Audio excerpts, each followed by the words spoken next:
Sign किसने की बता दें।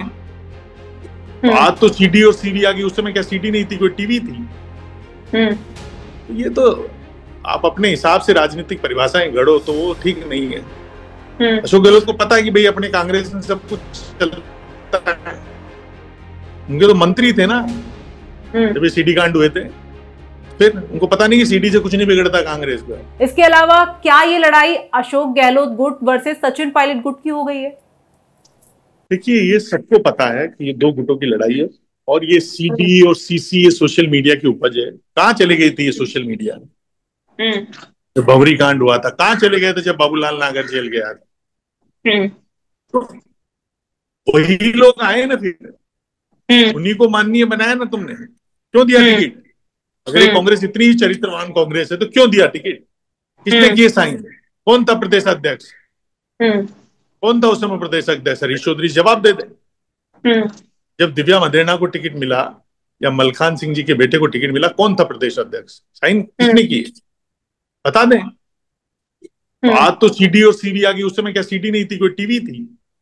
तो ये तो आप अपने हिसाब से राजनीतिक परिभाषाएं गढ़ो तो वो ठीक नहीं है।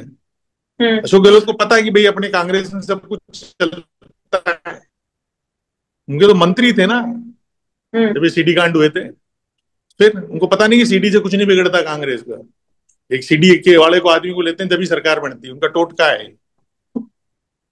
तो नवरात्र में टोटका। लेकिन क्या मिथिलेश जी, जनता नहीं पूछेगी कि पार्टी का कोई मापदंड है भी कि नहीं है? आप ऐसे व्यक्ति को पार्टी में ज्वाइन करवा रहे हैं दोबारा से।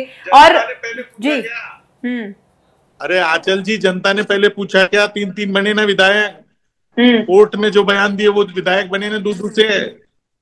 फिर जनता क्या है? जनता को अशोक गहलोत जानता क्या है? जनता इतनी हिंदुस्तान की जागरूक हो तो फिर तो क्या है, हिंदुस्तान में अब तक बहुत आगे चल जाता, अमेरिका से आगे चल जाता हिंदुस्तान। सब भूल जाती है जनता। बाजरा खाते हैं, बाजरा गर्म होता है, गर्म खाने वाला आदमी जल्दी भूलता है। रात की बात सो जाता है, सुबह की बात शाम को भूल जाता है। मेवाराम जैन की कहानी इतनी पुरानी हो गई कि वो काम नहीं करने जा रहे हैं। इसलिए मुझे नहीं लगता कि इससे कोई बहुत बड़ा नुकसान होगा, कोई बहुत बड़ा मुद्दा बनेगा।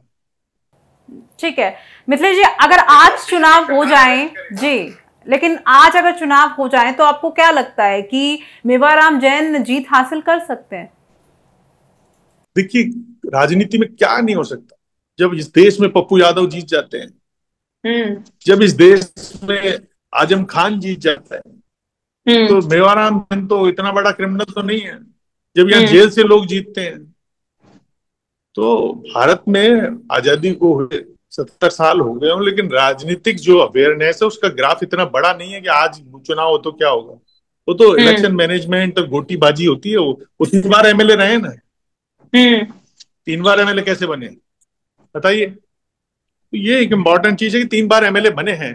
जो आदमी 3 बार एमएलए बना है वो ऐसे तो नहीं बन सकता, कुछ तो है ही उसमें सामान।